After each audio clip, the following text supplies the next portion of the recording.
Hello guys, on this channel I'll be doing full stack JavaScript and TypeScript website and mobile app development. Now I'll be taking it from beginner level and also to advanced level. It will be a series of videos because I do not want it to be too long, because if you want to do a complex project, it's going to be a very long project. So but the issue now is I want it to be very snappy. Each video is going to be snappy for you to watch so that you will not get bored. In this first series, I'll be teaching how to use the following technologies. I want to teach you how to use some following technologies. On the back end, I'll be teaching you how to use Express.js.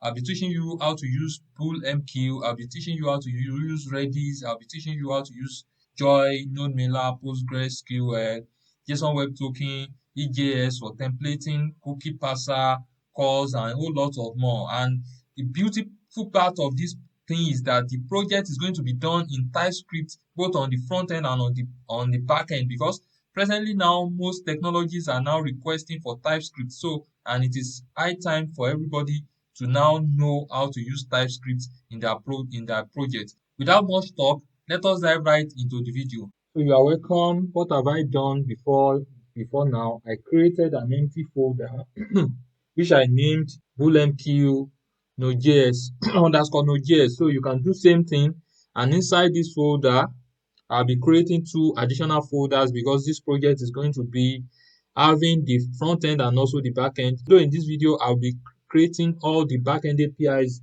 before I will now do the front end. I'll be testing the back end APIs using Postman, and when I now finish that, I will create the front end and connect it together with test.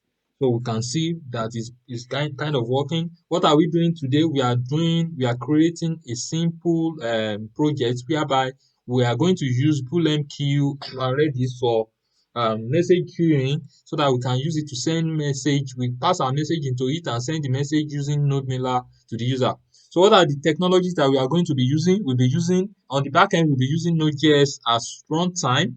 We are also going to be using TypeScript to ensure type safety. We'll be using bcryptjs for password hashing, node mailer for sending mails, Postman for testing, bullMQ and redis for queuing, EJS for templating our emails, cookie parser for passing cookies, calls for cross-origin resource sharing, .env for environment variables where we are going to be storing our secret keys, Express for backend frameworks, Joy for request body validation.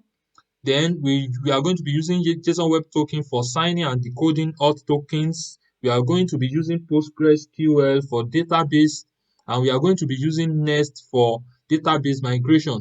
So now let's dive right into the video. Now the first thing we are going to do, let me first of all create the two folders using make directory backend. Let me create the that of front end. So we have the two folders now. Let's go to the backend one. So I'm going to cd into backend.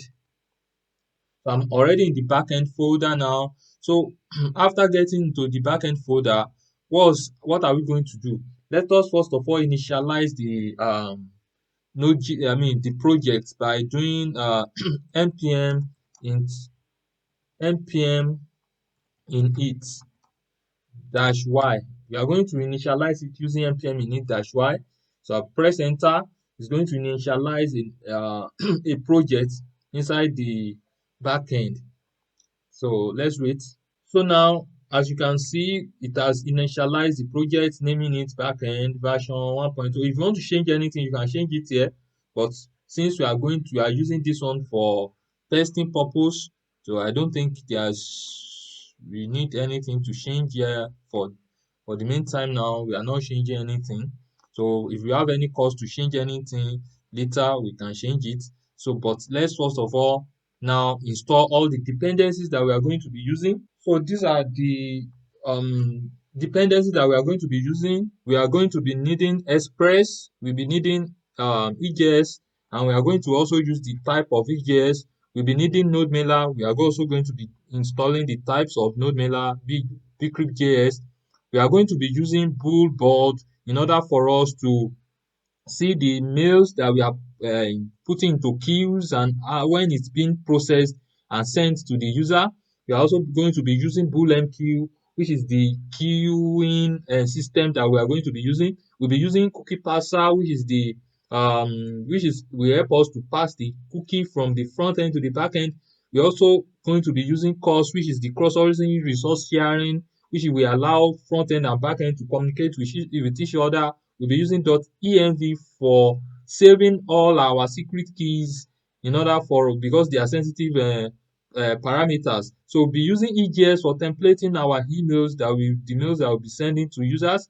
We'll also be using redis and plus bullMQ. We are also going to be using Joy for um request body validation. We are going to be using Jsonwebtoken for creating authentication tokens. We'll be using Nest.js for what's it called? For migration of Postgres database. We are also going to be using NodeMailer for sending the mails. We'll be using PostgreSQL. So we are going to be using the PG for creating our Postgres database. We will also be using tsconfig paths. So those are the dependencies. So I'll click enter now for all of them to be installed. Let's wait a bit for them to be installed.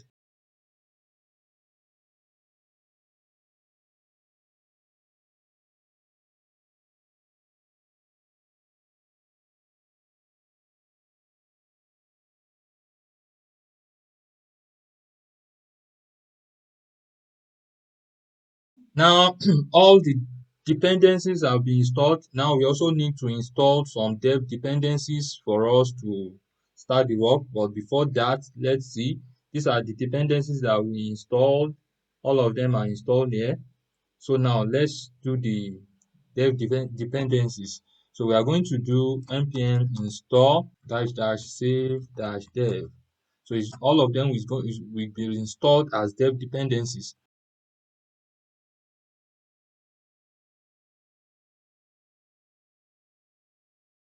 We will be installing as dev dependencies TS Node dev, Typescript, types of for Express, at types for bcrypt, at types for cookie parser, at types for CORS, at types for JSON Web Tokens, at types for nodes, at types for PG, and at types for NodeMon.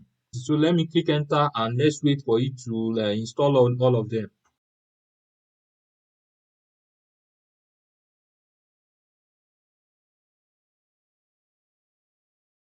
So we now have all the dev dependencies also. Look at them.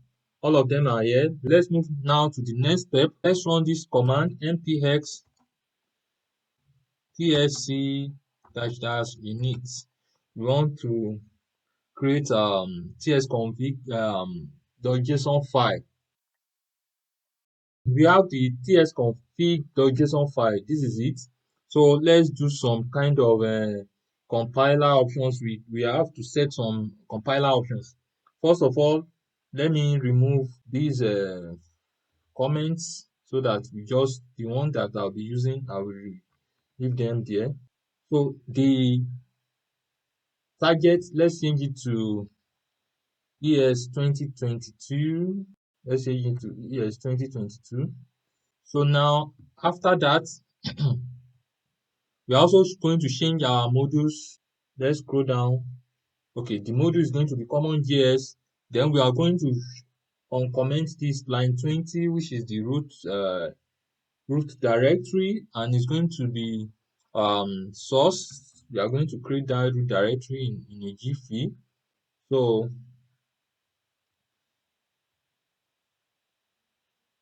then we also change the out directory. We have changed the root directory. Where let me check the out directory. This is the out directory here. We are also going to uncomment it. We are going to make this one the dist folder, which we are going to create later. So after that one, we are going to scroll down to ES module interrupt. Let's find that one. Okay, yes, it's there. It's going to be true. Then false consistency casting is going to be there. Strict true is going to be there. So we are also going to go to skip line check. Also, after that, we are going to exclude node underscore module. Then we'll be including some things that we are going to include the following, which is going to be the source directory slash all the folder and files inside the source directory. This is what we are doing here. So that's all we are going to do here. And if you like, you can remove all other commented parts which we are not going to be needing.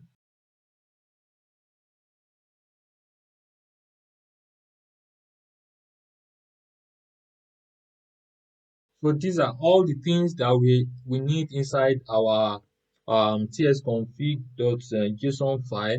So we have everything here now. So we can close this one. So now let's go to our package.json file where we are going to go to our script file and the script object. Inside this script object, we want to do some things. So we have to create some scripts that we are going to be running during the project. So we are creating a dev script which is going to be run we are going to use tsnode to run the source folder, which we are going to run the ts file inside the source folder. This is what I'm doing here. So during build time also, we are going to run this code for build time, which are going to use ts to run the build because it's going to be transferred from TypeScript to JavaScript. So these are the configuration that we are doing presently. So this start is going to we are going to create a folder that is called this, and inside that folder there will be an index.js file, which is going to be entry point of the JavaScript built when it's built to JavaScript. That's what we are going to do there. So I also want to use a nodemon. So in using nodemon during development, I always do it like this. I create another um, line of script that I want to run during that process, which is going to use nodemon in order for me to run the source uh, file, the entry point into the source, into the TypeScript part of the code, which is going to be source index.ts in the source file. So also I'll create another file which is going to be the database migration part of our code. So it's going to use the ts node. Next is going to use the ts node to run the something. So ts config paths slash register. So node modules slash next slash bin slash cli dot js.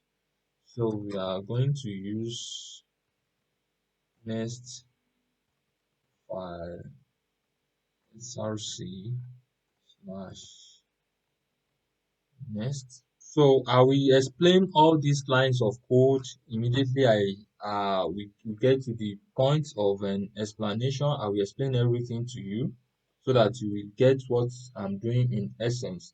So these are the configurations that we are going to be doing inside this our script, so that when we are doing something like npm run start, npm run npm start, npm run dev, npm run build, npm, so you will understand all those things. So now after this one, now I think our package.json is quite okay now for us to continue the project. So now let's start by creating the folders. This folder, we are going to create two major folders. This is the dist folder. So if you come to tsconfig.json, we said the root directory is going to be /source. So we are going to create the root directory here. So let's say make directory, which is src. So we make the directory is going to create the directory inside the backend. So can you see it has created the directory? So inside this place, all our TypeScript files will be inside this place. So also after that, we are going to create another um, directory which is going to be called dist. So dist is going to house all the this JavaScript compiled the TypeScript that has been compiled to JavaScript. That's what is going to hold them. So that's it. Can you see now? It's going to hold the index.js. So inside this one, inside the TypeScript, we are going to create another file. We are going to create a file called, which is going to be entry point index.ts. So that's our entry point to the project. So inside this entry point is where we are going to have all our connections, app connections, and things like that. So inside this place now, we can do something like import express from express. So we are going to bring in express. So we bring in course from course. We are also going to bring in cookie parser from. I hope you know that these things are. Let me do it this way. Let me take the package.json and open it side by side with this one so that you can see what I am doing. So it's going to be side by side like this. Let me minimize this one. So you can see that we are, let me scroll down a bit on this side. We can see these are the dependencies that we are bringing into this entry file. We are bringing in the express, the course. I think we have course here. So these are the things I'm doing here so that if you don't understand, you will understand very soon. So import um .env from .env. So these are the things that we are going to be needing and we are going to be using. And for us to use the .env, we will need to do something like .env. We need a method on it which is called config. So we invoke that method so that we can use it. So also, then the next thing we are going to create an instance of the Express app so that we can use it. So after creating an instance of the Express app, so we can create our port, which is going to be process.env let's say port, let's call it port, or if it doesn't exist, we are going to go back to port 3030. Let's do it this way. So after that, let's first of all start our application first, app.listen, and it's going to be listening on the port. So we give it a callback function to be able to log something to the console so that we can know that the server is listening. Server is listening. What I just done here is to initialize to listen on this port. So I'm using this port and passing it here as a parameter so that its server has been connected and is listening on this port. Let's first of all run this code. Let's do npm run build so that I can show you something. So you see that this folder is empty. So when we run npm run build, it's supposed to create a JavaScript part of the code inside this folder. That's what this code, this command is supposed to do. So can you see now that the JavaScript has been compiled to JavaScript here? Can you see all these script which you seeing is it has been compiled? So we don't really have much to do here. So all we need to do now is let's now bootstrap. Let's start the project. Let's start the server so that we can see we are still on track. So how do we start the project? To start the project, you just do npm so look at this script. We've run this build line. Then let's now run the dev nodemon so that you can see we'll be using nodemon to be listening. So npm run dev nodemon. So it's supposed to be listening. See this, we will see this server is listening on port 3030. It should show port 3030. Can you see server is listening on port 3030? So because we don't have the environment variable set up yet, that's why it's using 3030. So now let's set up our environment variable. So what we are going to do is to inside backend, let's create a file called .env. So inside this file, we are going to put all our sensitive parameter. We say port is equal to, let's say 40 4 4020. So let's save it now. So if we save it, if we reload, if we save, let's say this particular index.ts, if we save it, you see it's going to change from 3030 to what is coming from the .env. That means it's reading from that .env file. So let's wait and see what's going to come up. So after that, we are going to create some folders inside this source, and we start doing the necessary things. Which type of folders are we going to be creating? We are going to have the controller, we are going to have the route, we are going to have the service part. Can you see now that the port has changed from 3030 to 4020? So it's now reading from the .env. So now also, before we forget, let's first of all create another file which is .git ignore, so that we are going to ignore this .env from, we are not going to push .env to what's it called, to GitHub. Neither are we going to push nodemon to, I mean node modules to GitHub. So we are going to these two particular file and folder, we are not sending them because like node modules is too bulky. So if you are pushing it to GitHub, is your GitHub space is going to be filled up quickly. So that's why we are not pushing it. So now after this one, now let's try to set up some routes and some controllers. Then we start from there and creating the endpoints. So now first of all, we are going to inside source, we are going to create some folders. So let's create the routes. We are going to create routes. That is the folder that is going to house all the routes. We are going to create controllers.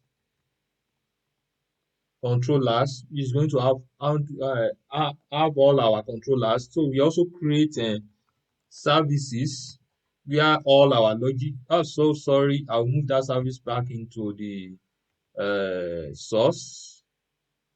Move it back into source. So our all our what's it called? All our logic is going to be inside the service.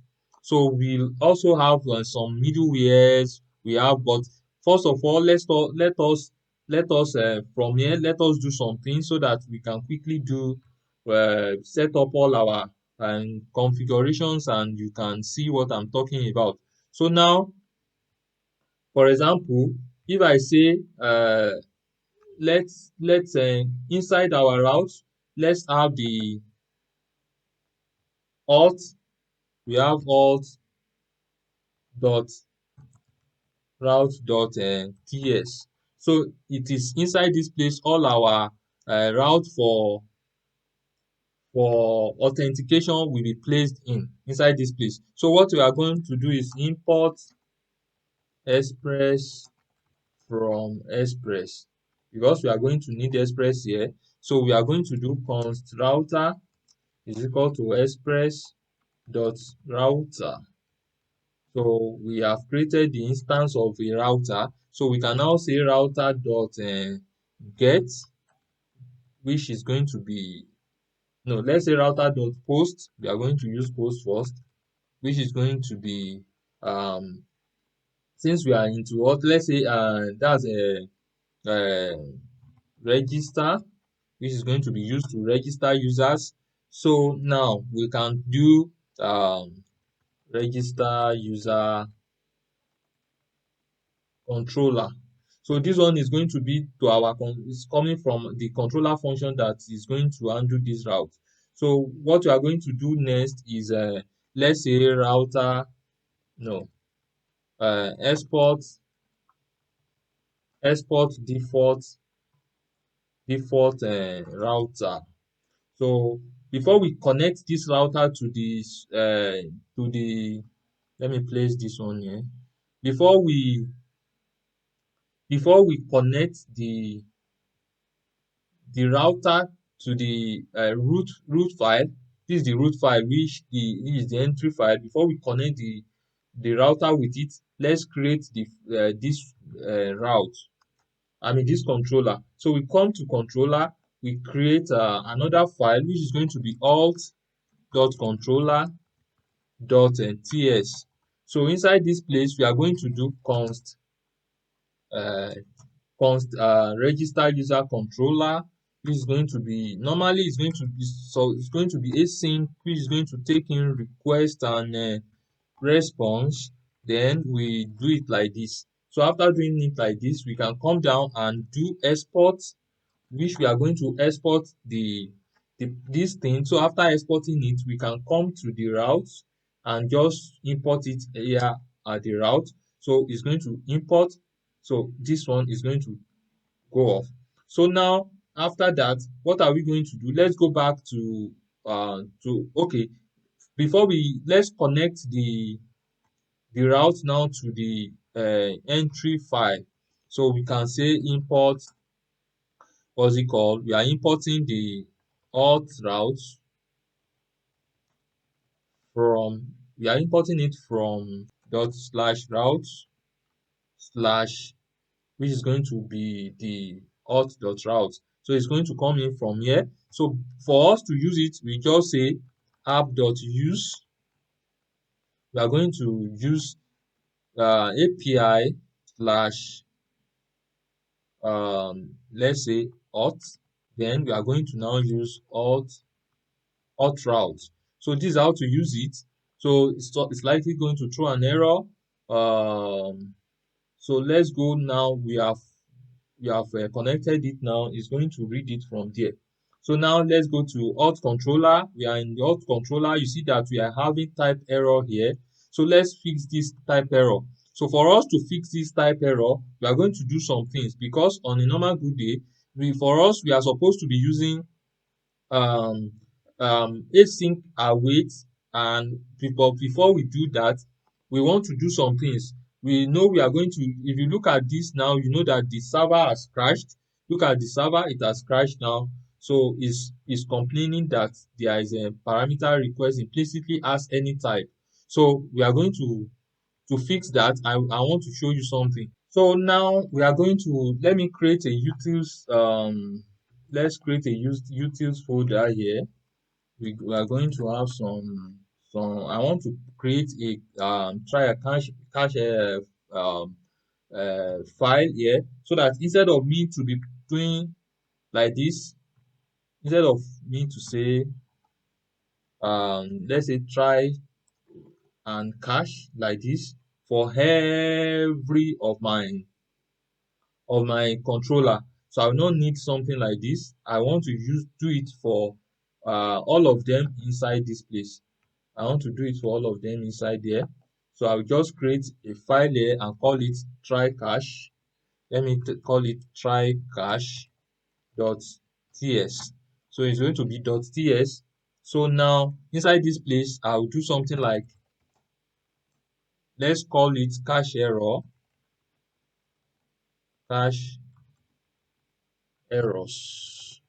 So it's going to be like an async function too. So but we are going to have it like this. It's going to take in all the controllers.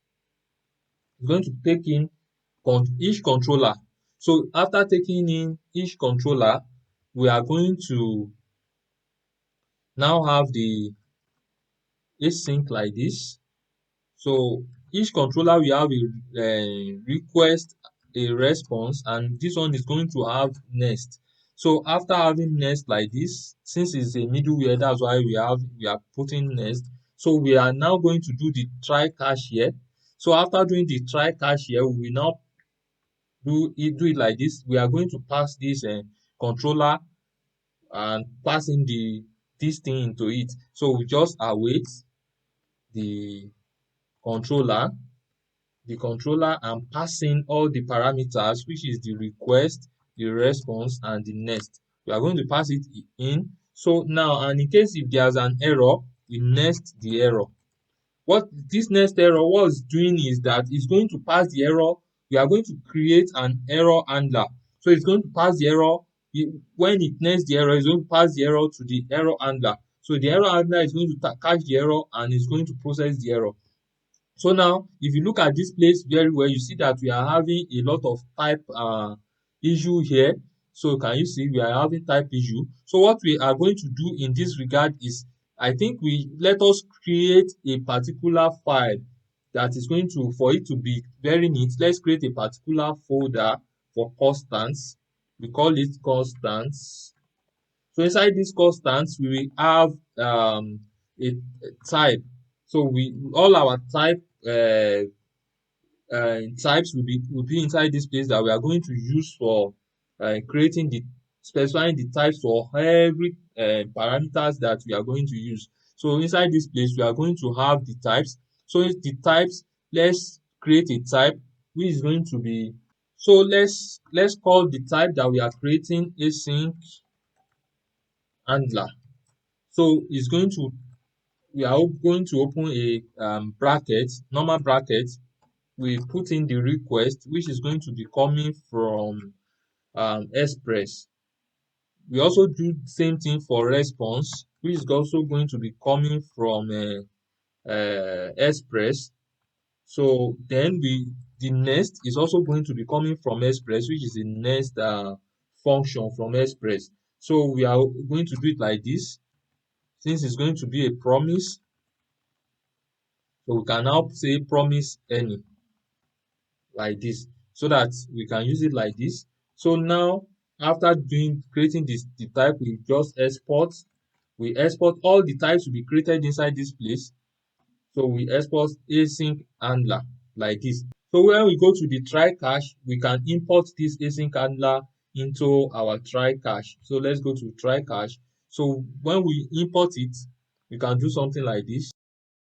Can you see that the the error here has gone? So for this one also, this particular function, this particular catch error function is going to return also the async handler.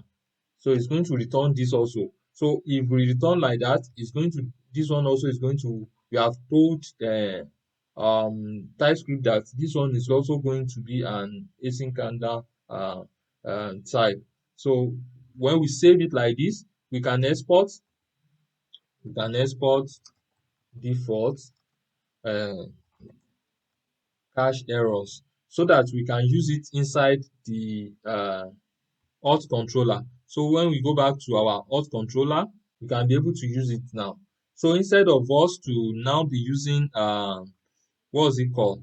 To now be using the normal try catch here, we don't need the try catch again. All we just need is to do like this.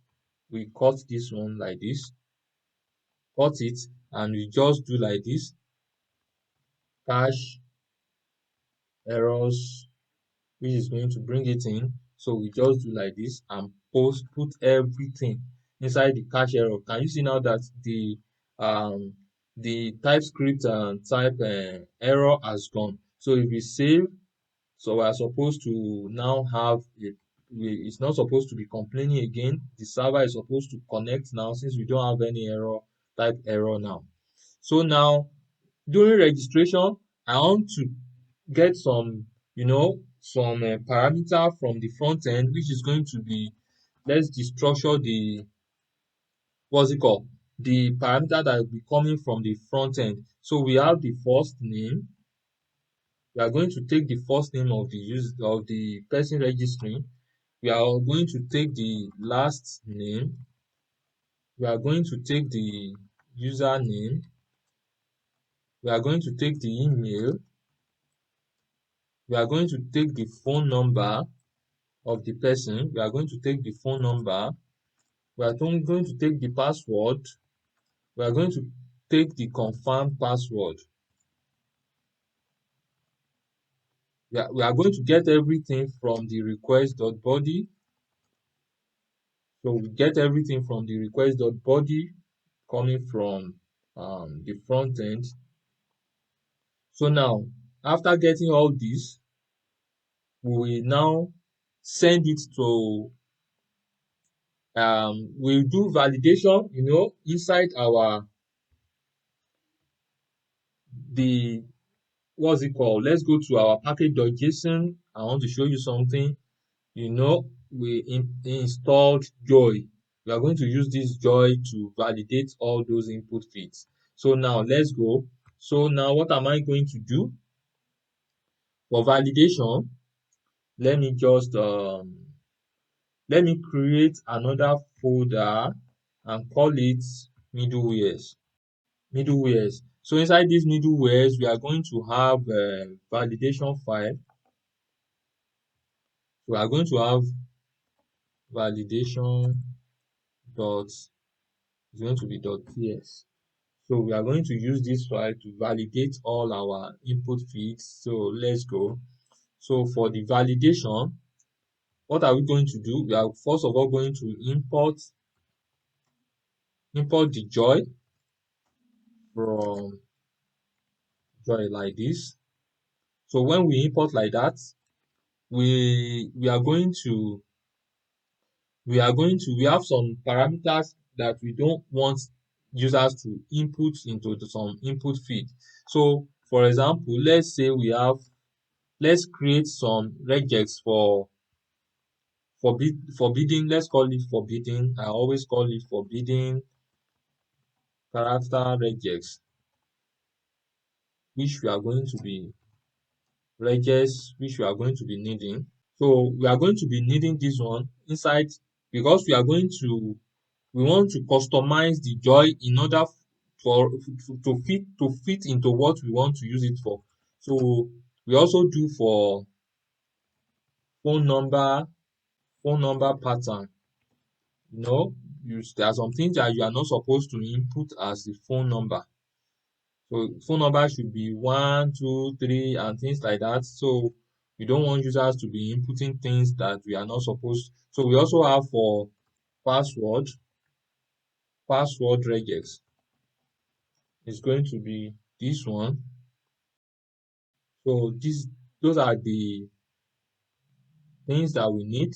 We are going to use it in customizing our joy. So let's now create a function.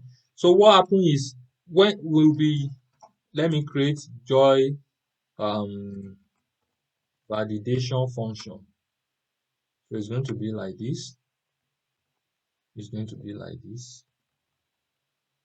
So the joy validation function, sorry, it's going to be like this.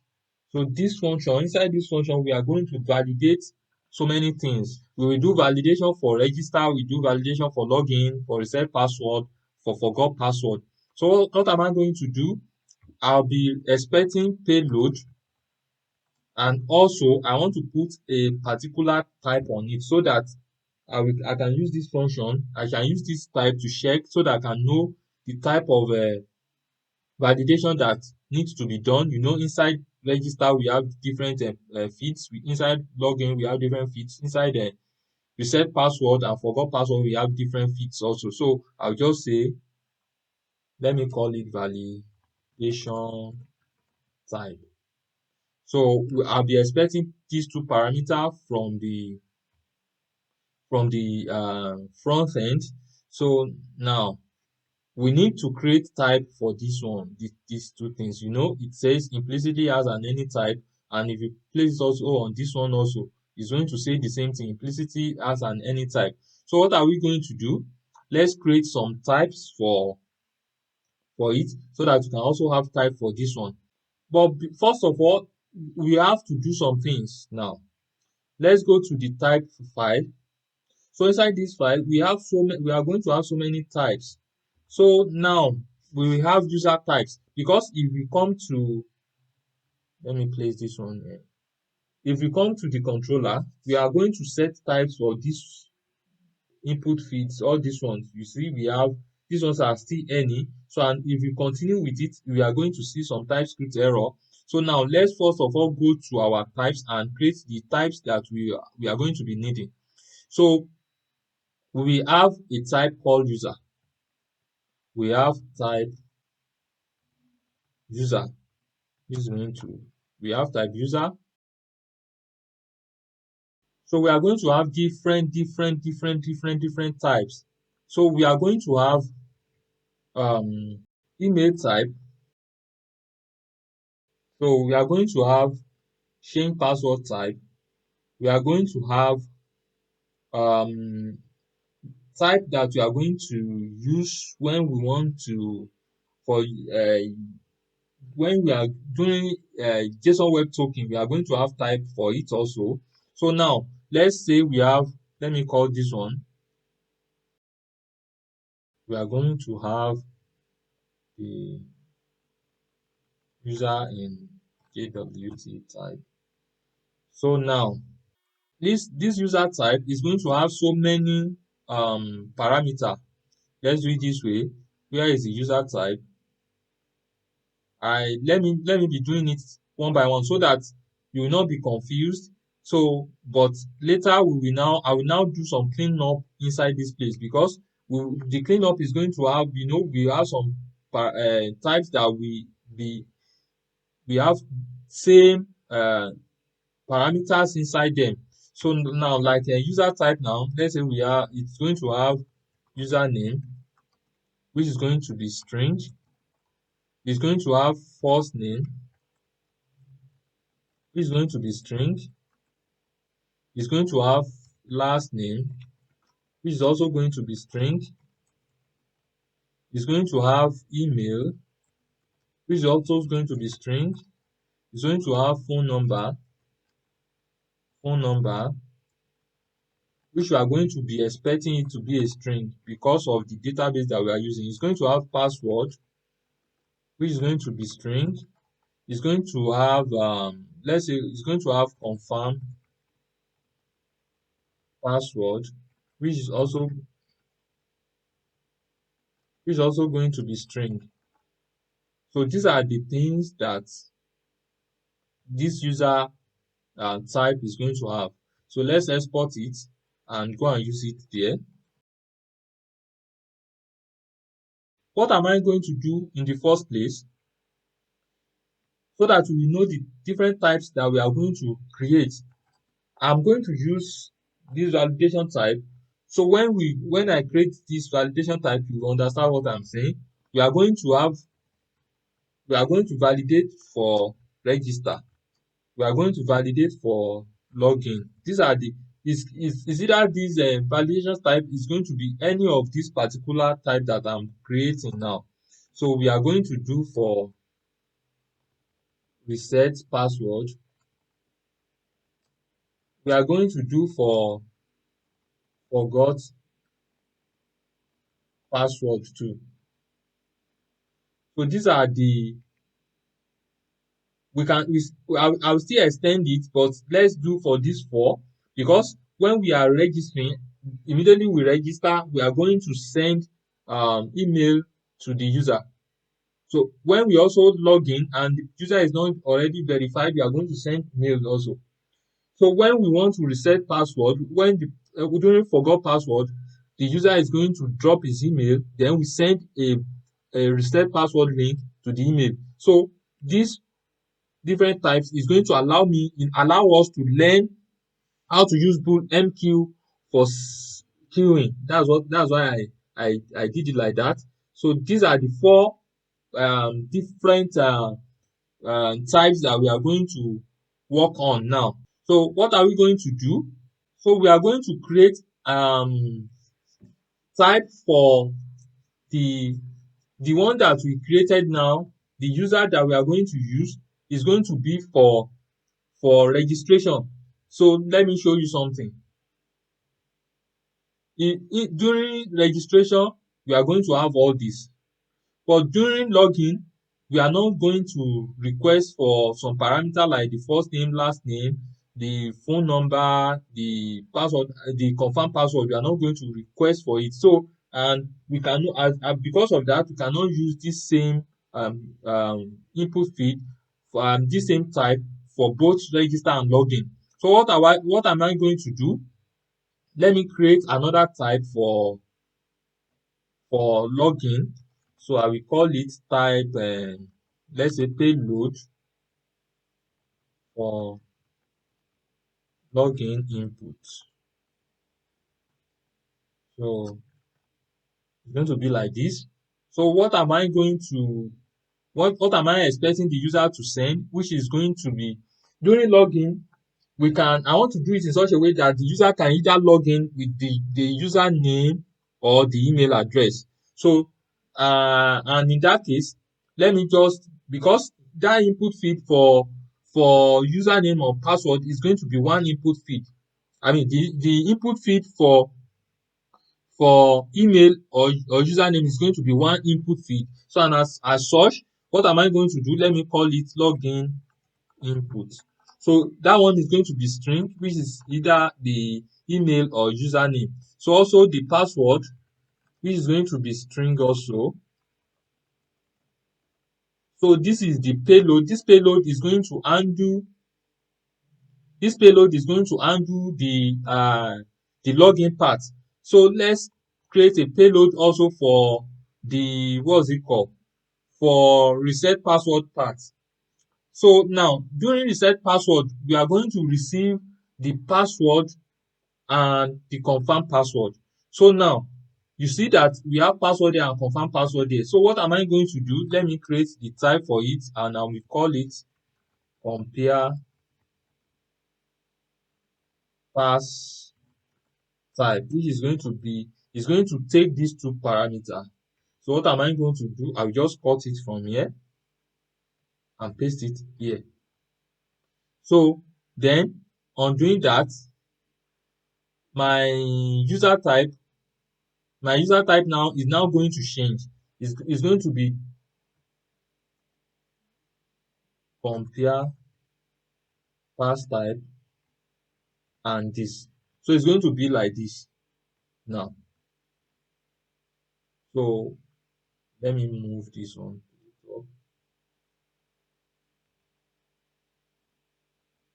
So it's going to be like this. So we have it like that. So then we have done that of I think it remains for forgot password. During forgot password, we are going to use only, what's it called? It's only email that we are going to use. So in that regard, we can use these three. What we are going to do in this regard is, let me first of all export. Let me export this, the remaining two, which is payload for login, and also compare pass type. So I've exported it so that I can access it inside there. So what am I going to do here is I need to use it on this joy validation. So after using on joy validation, I will now attach it to this payload. So what am I going to do? I'll use it like this. Let me call this T extends. It's going to extend the user or the payload. Have I imported the user? Okay, it's going to extend the user or the payload for login, or the compare pass type. Then I will just use string for this one, so that I will not be use string for this one, which now I will now have to close like this. So this user is having red because I've not imported it. So now it's not having any red again. So now this payload is now going to have this T as its own type. So can you see that Joy now is happy? So it's happy now, so we can move forward. So now this particular function is going to expect to have validation type to either after the payload we are going to attach either for register login. So what am I going to do? I will just say if validation type is equal to register, it's going to run this code.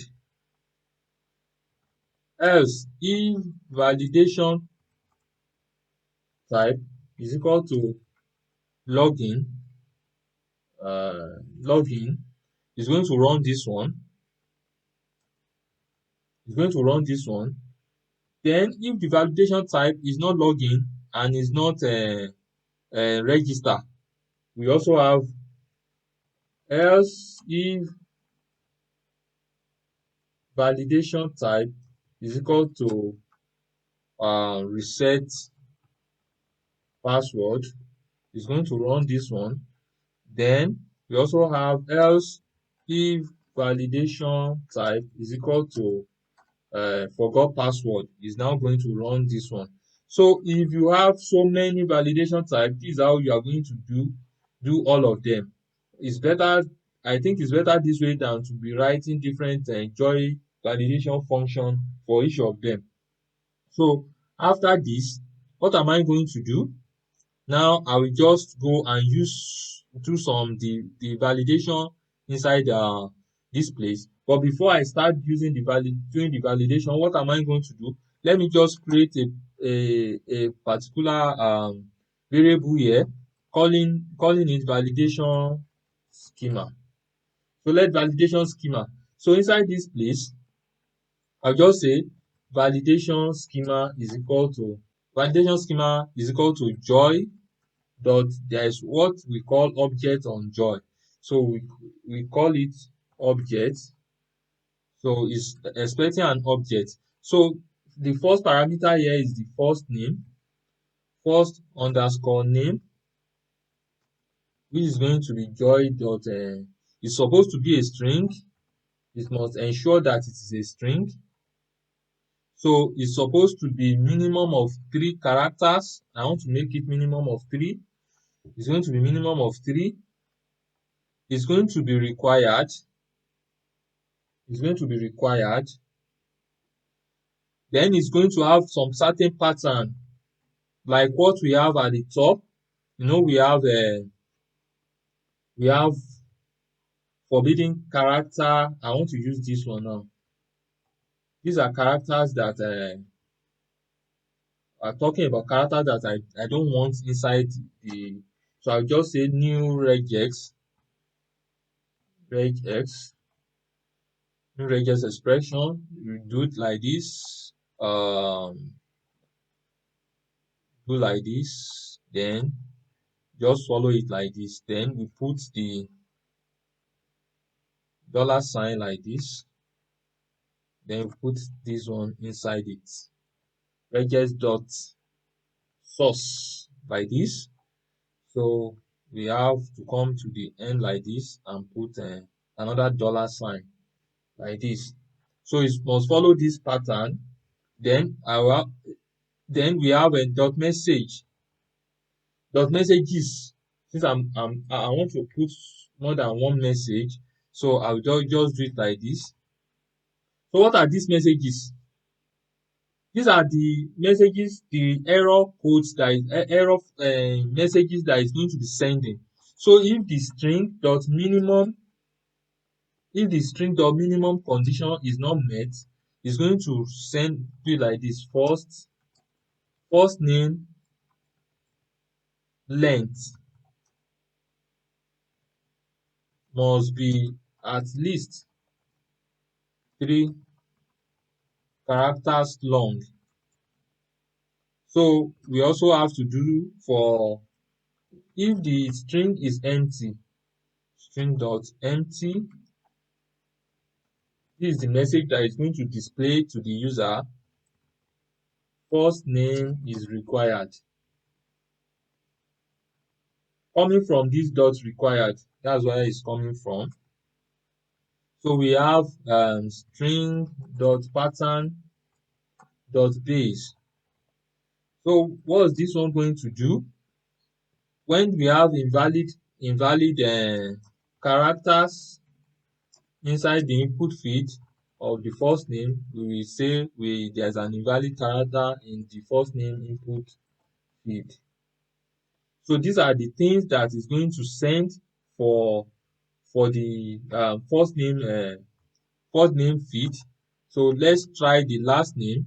So it's going to be the same thing for the last name also. So for to have I'll just copy and paste what I have at the top. So I'll just copy from this place and copy and do the control copy, control V. So what am I going to do here is going to be, this one is going to be last name. So this is also going to be last name. Invalid character for this one also is going to be last name. So I've done for first name, last name. So again, after first name, last name, we are also going to do for, I think we have username, email. So I'll just, for this username, okay, user underscore name. So let me paste the same thing and do some editing. So it's going to be like this also. So now that's the username. We are going to call this one username, and this one username. So also the username is supposed to be um 3 characters also, so that's valid. So after the username, let's do for email. We are going to do for email. Email is just is not that joy dot string dot sorry dot email is going to, it must be an email. Dot is going to be required,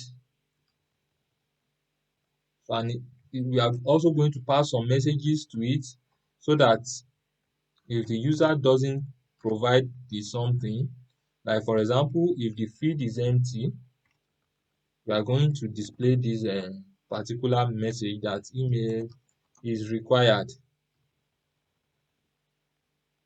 So, and also if it's not an email, user might not want to pass something that is not an email. We will say please provide a valid email address. So this is what we are going to send if the email is not if it's not fulfilling all the conditions that we are meant for it to fulfill.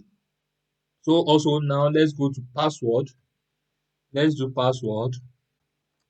So it's also going to be joy.string. It's going to be a string. I made a mistake here. It's going to be a string.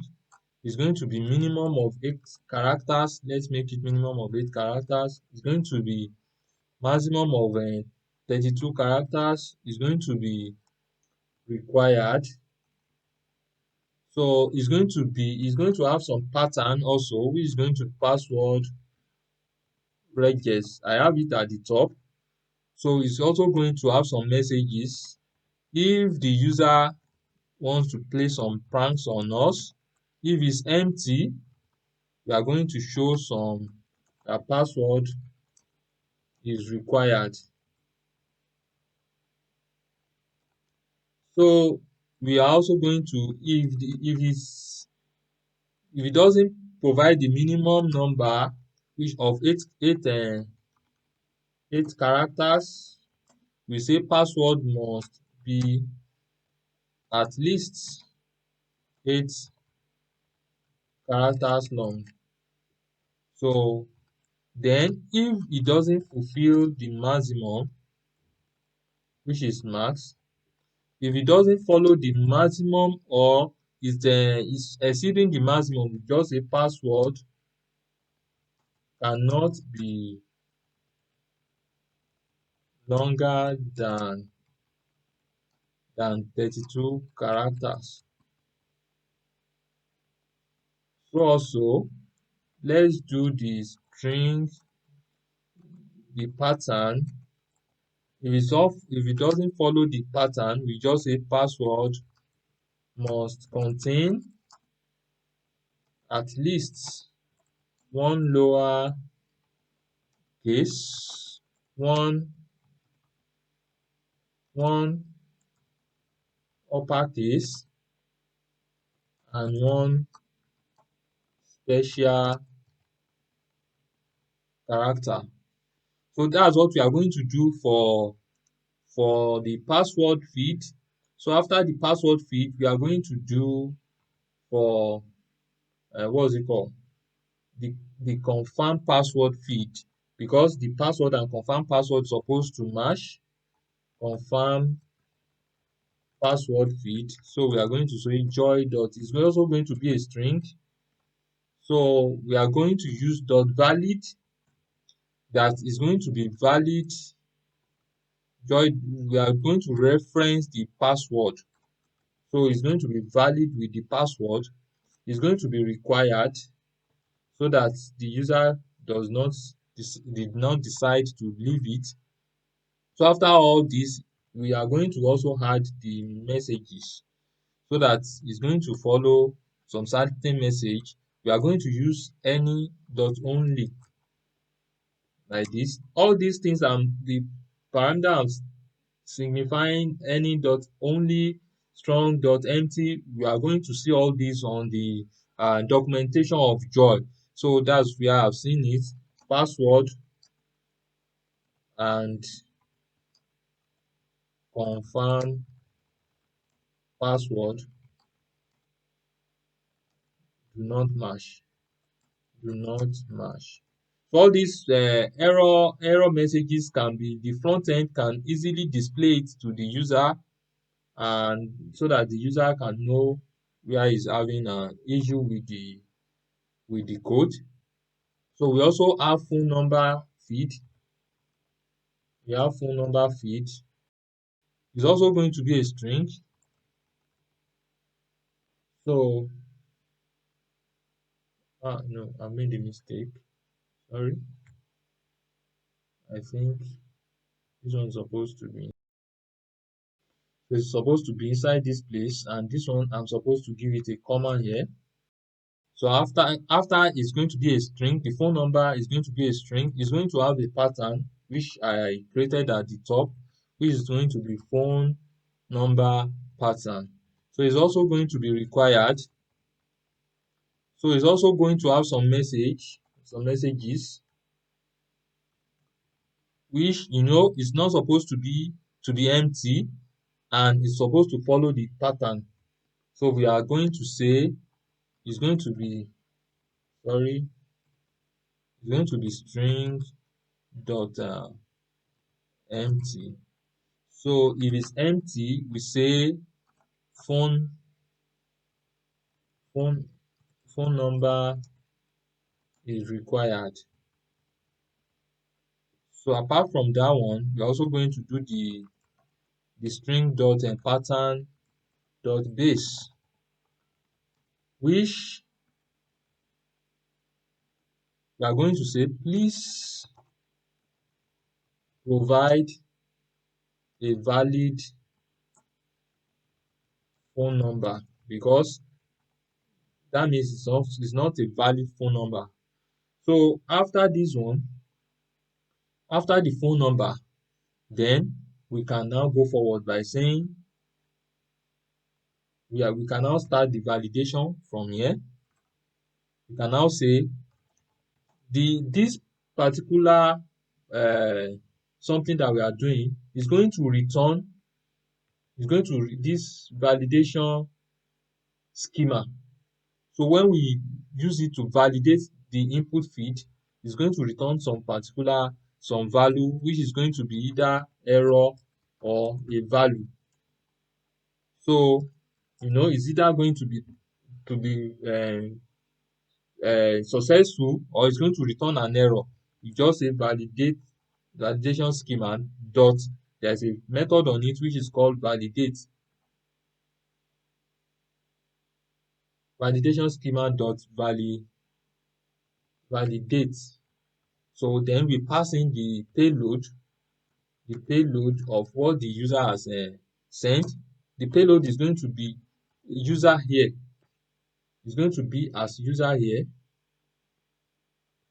So the payload is going to be as user here. Oh, sorry, this one is going to be outside, like this. So now we don't have any error again. So after running this particular, what's it called? This particular function, after running, and we get our validation schema, we are going to use it to validate the payload. This payload at this point is going to have this type, which is the user. So after doing this, we will now check if there is an error. If there is an error, we can log the error to the console and also throw new error. So what will happen is we are still going to create the error handling function. So I want us to have something very concrete on ground. Then I will now go and create the error function, error handler. So after this, then we mean if we don't have error, that means we have value. So we just return the value. This return success as true is successful. Then we return the value as t. So the value is going to be the t that we created at the top, which is holding this one, which we are using to extend this one. So it is that t that is going to have as value.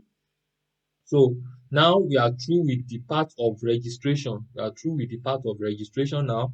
So now I think I need to go and create the error handling function, so that we use it we use it as a middleware here. So let's go and create the error handler. So what are we going to do now? Let's go to the middleware folder. Inside this place, we are going to create another file. We are going to call it errorhandler.ts. So as errorhandler.ts, what are we going to do? There is error request handler in Express. But before we do that, let's say export const error handler is equal to, is going to take in the error that that is being thrown, is going to take it in, is going to take in the request, is going to take in the response, and it's also going to take in the next. It's taking in the next because it's a middleware, so you can pass it to the next. So now we are saying we are going to return res.status. The status is going to be 500. Then it's going to have a JSON. We are going to pass in error, let's say error msg. Let's go. So we are going to call it internal server error, like this. Then the actual error message that the user the server is throwing, we want to show it, and we also want to show everything in the error. So it's going to, this one error is equal to error, is going to show everything in the error. So we want to also show the error message like this, the message that is coming from the error itself, showing the message. Why I'm doing this is because the front end can decide to pick only this one rather than him using JavaScript to just manipulate this and pick the message. So I'm giving him several options of what he wishes to display to the user. So you see that we have type issue here. So we have type issue here. What are we going to do? That's where we can bring in what I call error request handler from Express. So what are we going to do? We just say error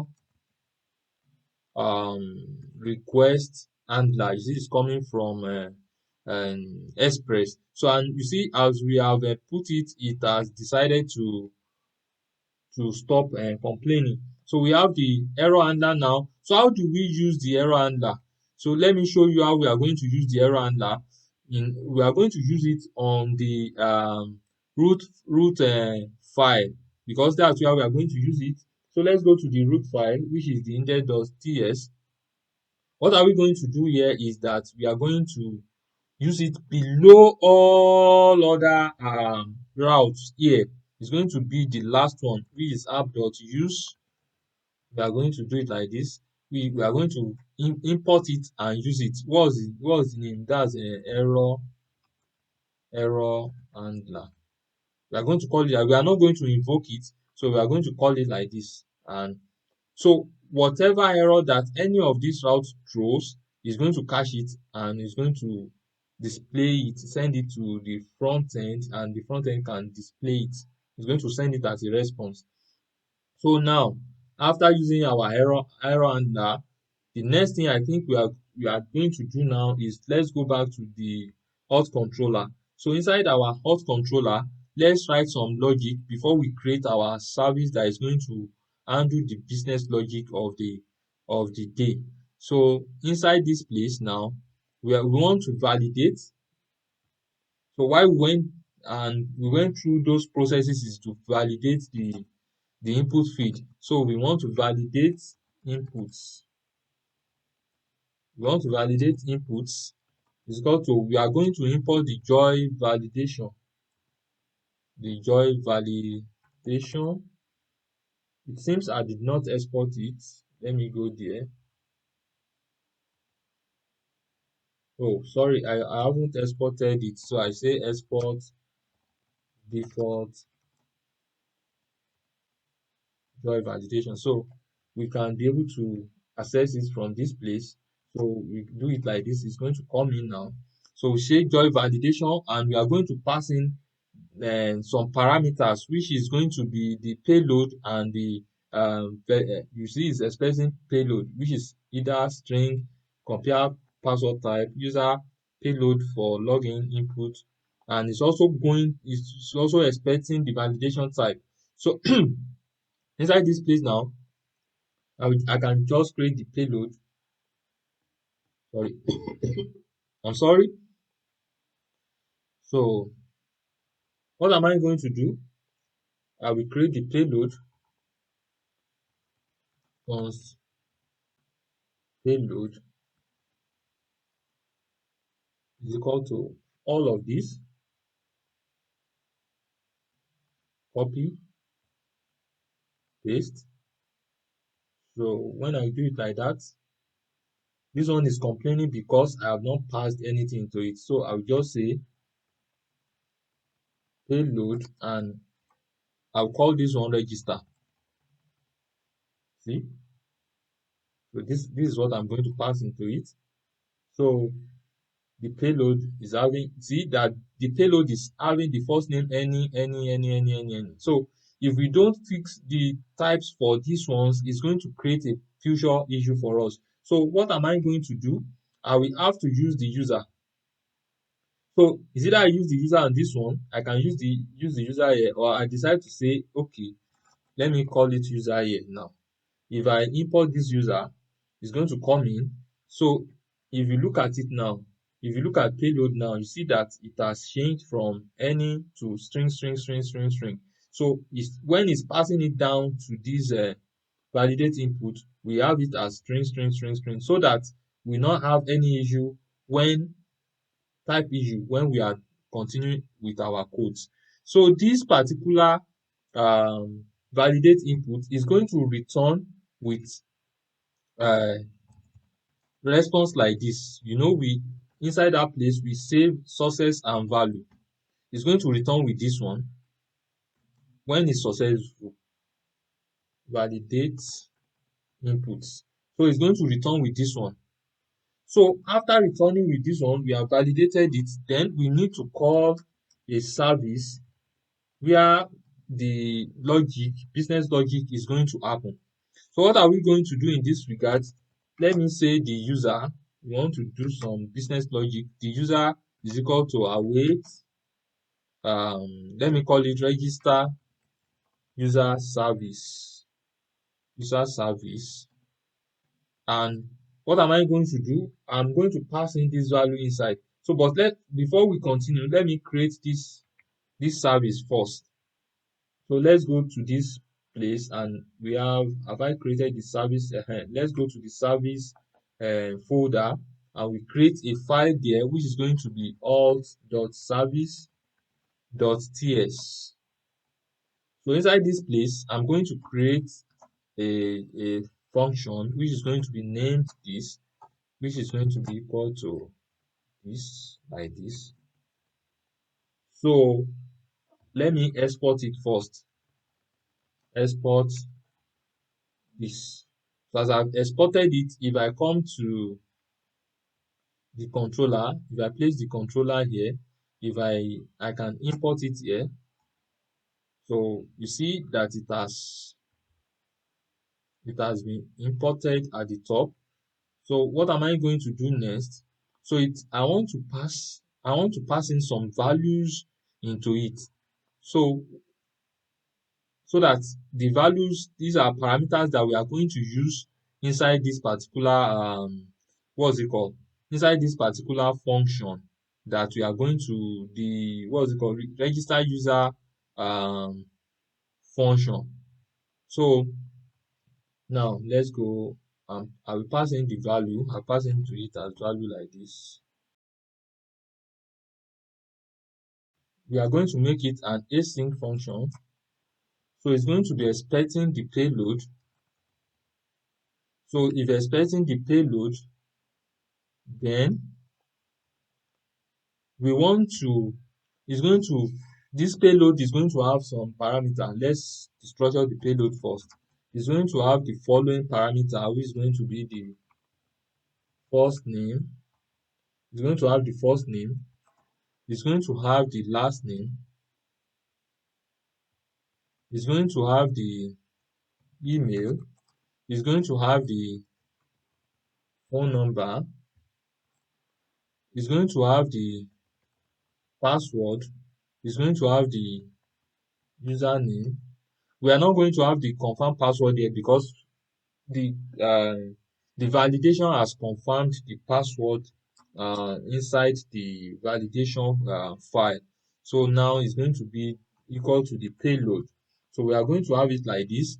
This payload, what is this payload going to be? So now what happens is, this payload is, since it has username, first name, last name, email, phone number, and password. I will create let me create a type here to, first of all, um maybe that's what I'm be doing now. I will create the type. Let me call it payload equal to. So it's going to have all these things. Let me copy it so that it's going to be very fast, so that we will not be having all this any again. So we are going to have it, this one as string. We are going to have this one as a string. So I'm going to use this payload and put it as the type for this payload now, like this. So see that it's not complaining again. So what am I going to do next? So after putting it like that, this one is also going to, I want to give this one, you see, is promise void. So I want to change it from promise void. So I want to create a particular what's it called, a particular something for it. So but this one, I'm going to create it inside. Okay, I'm coming. Let me do it like this. Okay, let me give it a name. promise and call it user with account type. So it's going to be like this. So what am I going to do? Let me just copy this like this and do it like this. Type this is equal to this. So what am I going to do? I'm going to move the two to the what's it called? I'm going to move them to the type file. Then I will export both of them, and I will come to back to this place. So let's go to. I think I'm through with this validation and this try cache. So error, and I'm through with it. So let's go to this type. So inside this type, I will do something like this. I've done the payload now. So if I export the payload, I'll be able to access the payload here. Let me save that one. So if I come here, if I do like this, the payload is going to come. So I'll be able to, the payload is here. So it now remains this one, user with account type. So inside this user with account type, account type, we have a whole lot of things. So these things we have is going to have, I want to, okay, let me do it this way. So let me put it like this. It's going to have so many information from it's going to be coming from the database. So all this information is going to have the payload. This one is going to have the payload. User with account type is going to be equal to payload and some other informations. So what other informations am I going to add? I will have the ID, which is going to be a string. I will have the created at, which is also going to be a string. I will have the is verified, because this is verified, I mean is boolean. This is verified is what we are going to use to verify the user. So then I think, okay, we can upscale on it if there's any need for that. But first, let us use these ones and continue with what we are doing. So let me say copy. So save this one. So now if I come back to this place, I can do something like this. Import this. So it's already here now. So now this one now is going to return. You see, promise is now returning user with account type. That's what it's going to return when it's going to return the payload, which the payload is going to have all of this, and it's also going to return the ID of the user created, and the created at the time at which it was created, and is verified, which is either going to be true or false. So those are the things that it's going to return. So now what next? Let me check a function whose declared type is neither undefined or void. Okay, must return a value. So that one is going to be sorted when we are returning, because after all this we are going to return uh, something back to the controller, that to this controller. We are going to return something back to this controller. So that's what we are doing here. So now we need to, at this point, when we are registering the user, we need to have a database. So now we will be creating our database before we come back here, because uh, we are going to create a function that is going to add, we have a place. Let's say I will have a particular file which is going to be handling all functions that relate to the database, want to save to database, fetch from database and stuff like that. So but before I go forward, before I go to that place, let me do something like this. We want to first of all check inside the database if the user exists. So we can say const existing user result is equal to await, let's say find user by, we are going to be finding the user by using their email. We create a function for it. So let me call it find user by email function. So I'm going to pass in the email of the user, which is coming from this one. I'm going to pass it inside this place. So I want to create this function. So what am I going to do? I will create a particular file which is going to handle all of that. So I will create it inside the middleware. Let's go to the middleware folder. Let's go to the middleware folder. So inside this place, I will create a particular, I will call it functions. Functions.ts. So all the functions will be inside this place. So now I have to create const this is equal to, it's going to be an async function. So it's going to expect email, which is going to be a string. So then I will do it like this. So now, sorry, it's going to be async. It's going to be async like this. I've not exported it from the function file. So now let me just say export find user by email function.